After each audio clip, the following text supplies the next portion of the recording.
नमस्कार दोस्तों, एजुकेशन 24 में आपका स्वागत है। आज की इस वीडियो में आपको बीए फर्स्ट ईयर के फर्स्ट सेमेस्टर में आपका जो सब्जेक्ट है हिंदी, उसके अंदर एग्जाम में कौन कौन से क्वेश्चन आने वाले हैं, इस वीडियो के अंदर मैं आपको एग्जाम में आने वाले क्वेश्चन के बारे में बताऊंगा। तो आप इस वीडियो को ध्यान से देखिएगा ताकि एग्जाम में आने वाले क्वेश्चन के बारे में आपको पता चल सके। और जो भी स्टूडेंट बीए फर्स्ट ईयर के अंदर है, जिनका फर्स्ट सेमेस्टर का एग्जाम चल रहा है या फिर फर्स्ट सेमेस्टर का एग्जाम होने वाला है, वो लोग कमेंट करके जरूर बताएं कि नेक्स्ट क्वेश्चन पेपर उनको किस सब्जेक्ट के ऊपर चाहिए, ताकि आपको कमेंट आंसर में आपको क्वेश्चन पेपर दे सकूँ। तो ही बिना किसी देरी के शुरू करते हैं और हिंदी के अंदर एग्जाम में जो भी क्वेश्चन आने वाले हैं उन आने वाले क्वेश्चन के बारे में जानते हैं। तो यहाँ पे सबसे पहले हम लोग लघु उत्तरीय प्रश्नों के बारे में जानेंगे। तो लघु उत्तरीय प्रश्नों में पहले प्रश्न की बात की जाए तो यहाँ पे आपका पहला प्रश्न दिया हुआ है, धर्मवीर भारती की भाषा की प्रमुख विशेषताएं बताइए।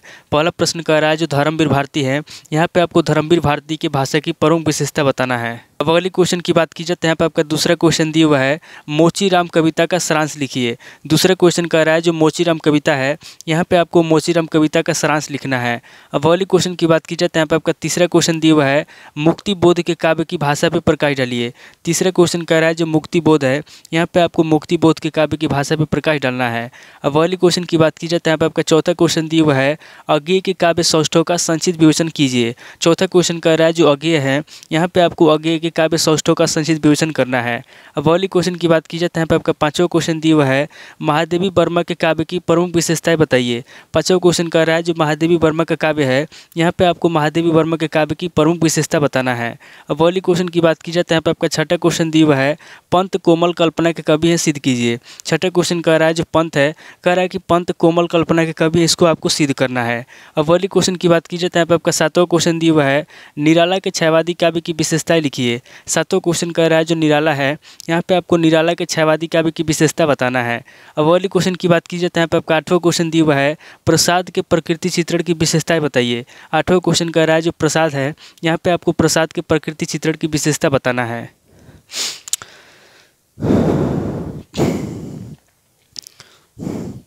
अब अगली क्वेश्चन की बात की जाए तो यहाँ पे आपका नौ क्वेश्चन दिया हुआ है, घानानंद के वीरवर्णन पे प्रकाश डालिए। नौ क्वेश्चन कह रहा है जो घानानंद है, यहाँ पे आपको घानानंद के वीरवर्णन पे प्रकाश डालना है। अब अगली क्वेश्चन की बात की जाए तो यहाँ पे आपका 10वां क्वेश्चन दिया हुआ है, बिहारी का श्रृंगार वर्ण विषय पे प्रकाश डालिए। 10वां क्वेश्चन कह रहा है जो बिहारी है, यहाँ पे आपको बिहारी का श्रृंगार वर्ण विषय पे प्रकाश डालना है। अब अगली क्वेश्चन की बात की जाए तो यहाँ पे आपका 11वां क्वेश्चन दिया हुआ है, जायसी के सौंदर्य चित्रण पे प्रकाश डालिए। 11वां क्वेश्चन कह रहा है जो जायसी है, यहाँ पे आपको जायसी के सौंदर्य चित्रण पे प्रकाश डालना है। अब अगली क्वेश्चन की बात की जाए तो यहाँ पे आपका 12वां क्वेश्चन दिया हुआ है, कबीर के रहस्यवाद को संक्षेप में समझाइए। 12वां क्वेश्चन कह रहा है जो कबीर है, यहाँ पे आपको कबीर के रहस्यवाद को संक्षेप में समझाना है। अब अगली क्वेश्चन की बात की जाए तो यहाँ पे आपका 13वां क्वेश्चन दिया हुआ है, तुलसीदास की भक्ति भावना पे प्रकाश डालिए। 13वां क्वेश्चन कह रहा है जो तुलसीदास की भक्ति भावना है, यहाँ पे आपको तुलसीदास की भक्ति भावना पे प्रकाश डालना है। अब अगली क्वेश्चन की बात की जाए तो यहाँ पे आपका 14वां क्वेश्चन दिया हुआ है, सूरदास की भक्ति पद्धति पर संक्षेप में प्रकाश डालिए। 14वां क्वेश्चन कह रहा है जो सूरदास है, यहाँ पे आपको सूरदास की भक्ति पद्धति पर संक्षेप में प्रकाश डालना है। अब अगली क्वेश्चन की बात की जाए तो यहाँ पे आपका 15वां क्वेश्चन दिया हुआ है, गोरखनाथ की भाषा पर टिप्पणी लिखिए। 15वां क्वेश्चन कह रहा है जो गोरखनाथ की भाषा है, यहाँ पे आपको गोरखनाथ की भाषा पर टिप्पणी लिखना है। अब अगली क्वेश्चन की बात की जाए तो यहाँ पे आपका 16वां क्वेश्चन दिया हुआ है, विद्यापति के काव्य का सौष्ठव लिखिए। 16वां क्वेश्चन कह रहा है जो विद्यापति के काव्य है, यहाँ पे आपको विद्यापति के काव्य का सौष्ठव लिखना है। अब अगली क्वेश्चन की बात की जाए तो यहाँ पे आपका 17वां क्वेश्चन दिया हुआ है, प्रयोगवाद की विशेषताओं का उल्लेख कीजिए। 17वां क्वेश्चन कह रहा है जो प्रयोगवाद है, यहाँ पे आपको प्रयोगवाद की विशेषताओं का उल्लेख करना है। अब अगले क्वेश्चन की बात की जाए तो यहाँ पे आपका 18वां क्वेश्चन दिया हुआ है, रीतिकालीन कविता की विविध धाराओं पर प्रकाश डालिए। 18वां क्वेश्चन कह रहा है जो रीतिकाल की विविध धाराएं हैं, रीतिकालीन कविता की विविध धाराओं पर प्रकाश डालिए। 18वां क्वेश्चन कह रहा है जो रीतिकालीन कविता है, यहाँ पे आपको रीतिकालीन कविता की विविध धाराओं पर प्रकाश डालना है। अब अगली क्वेश्चन की बात की जाए तो यहाँ पे आपको 19वां क्वेश्चन दिया हुआ है, भक्तिकालीन साहित्यिक परिस्थितियों का उल्लेख कीजिए। 19वां क्वेश्चन कह रहा है जो भक्तिकालीन साहित्यिक परिस्थिति है, यहाँ पे आपको भक्तिकालीन साहित्यिक परिस्थितियों का उल्लेख करना है। अब अगली क्वेश्चन की बात की जाए तो यहाँ पे आपका 20वां क्वेश्चन दिया हुआ है, आदिकालीन हिंदी साहित्य की परिस्थितियों पर प्रकाश डालते हुए उसकी प्रमुख काव्य प्रवृत्तियों का उल्लेख कीजिए। 20वां क्वेश्चन कह रहा है जो आदिकालीन हिंदी साहित्य की परिस्थिति है, यहाँ पे आपको आदिकालीन हिंदी साहित्य की परिस्थितियों पर प्रकाश डालते हुए उसकी प्रमुख काव्य प्रवृत्तियों का उल्लेख करना है। तो टोटल आपके 20 क्वेश्चन हो गए जो आपसे लघु उत्तरीय प्रश्न में पूछे जाएंगे। अब आगे हम लोग दीर्घ उत्तरीय प्रश्नों के बारे में जानेंगे। तो यहाँ पे दीर्घ उत्तरीय प्रश्नों में पहले प्रश्न की बात की जाए तो यहाँ पे आपका पहला प्रश्न दिया हुआ है, धूमिल जनचेतना के कवि है, उनकी रचनाओं के आधार पर इसकी समीक्षा कीजिए। पहला क्वेश्चन कह रहा है जो धूमिल है, कह रहा है कि धूमिल जनचेतना के कवि हैं, उनकी रचनाओं के आधार पर इसकी समीक्षा करना है। अब अगली क्वेश्चन की बात की जाए तो यहाँ पर आपका दूसरा क्वेश्चन दिया हुआ है, सुमित्रा नंदन पंत के प्रकृति चित्रण पर साधारण प्रकाश डालिए। दूसरा क्वेश्चन कह रहा है जो सुमित्रा नंदन पंत हैं, यहाँ पे आपको सुमित्रा नंदन पंत के प्रकृति चित्रण पर साधारण प्रकाश डालना है। अब अगले क्वेश्चन की बात की जाए तो यहाँ पे आपका तीसरा क्वेश्चन दिया हुआ है निराला की विद्रोही चेतना पर प्रकाश डालिए। तीसरा क्वेश्चन कह रहा है जो निराला है, यहाँ पे आपको निराला की विद्रोही चेतना पर प्रकाश डालना है। अब अगले क्वेश्चन की बात की जाए तो यहाँ पे आपका चौथा क्वेश्चन दिया हुआ है सिद्ध कीजिए कि प्रसाद जी छायावादी काव्यधारा के प्रतिनिधि कवि हैं।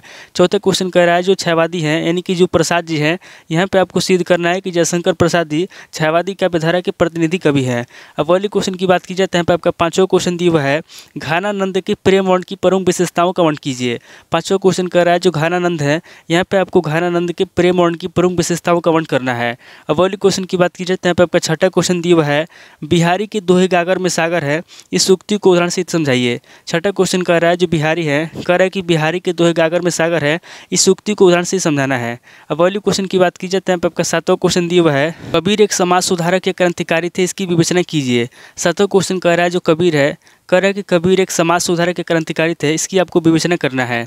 अब अगले क्वेश्चन की बात की जाए तो यहाँ पे आपका आठवां क्वेश्चन दिया हुआ है तुलसी की समन्वय भावना पे एक निबंध लिखिए। आठवां क्वेश्चन कह रहा है जो तुलसी है, यहाँ पे आपको तुलसी की समन्वय भावना पे एक निबंध लिखना है। अब अगले क्वेश्चन की बात की जाए तो यहाँ पे आपका 9 क्वेश्चन दिया हुआ है तुलसी की भक्ति भावना पे प्रकाश डालिए। 9 क्वेश्चन कह रहा है जो तुलसी की भक्ति भावना है, यहाँ पे आपको तुलसी की भक्ति भावना पे प्रकाश डालना है। अब अगले क्वेश्चन की बात की जाए तो यहाँ पे आपका 10वां क्वेश्चन दिया हुआ है सूर्य के वात्सल्य और श्रृंगार वर्ण की विशेषताओं का निरूपण कीजिए। 10वां क्वेश्चन कह रहा है जो सूरदास हैं, यहाँ पे आपको सूरदास के वात्सल्य के बारे में बताना है और उसके श्रृंगार वर्ण की विशेषताओं का निरूपण करना है। अब अगले क्वेश्चन की बात की जाए तो यहाँ पे आपको 11वां क्वेश्चन दिया हुआ है गोरखनाथ की काव्यगत विशेषताओं की संक्षिप्त विवेचना कीजिए।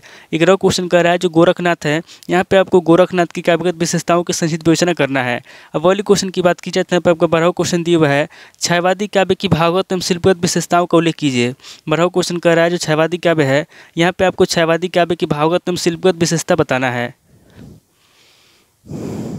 अब अगले क्वेश्चन की बात की जाए तो यहाँ पे आपका 13वां क्वेश्चन दिया हुआ है प्रगतिवादी काव्य की विशेषताओं पे प्रकाश डालिए। 13वां क्वेश्चन कह रहा है जो प्रगतिवादी काव्य है, यहाँ पे आपको प्रगतिवादी काव्य की विशेषता बताना है और प्रगतिवादी काव्य की विशेषताओं पे प्रकाश डालना है।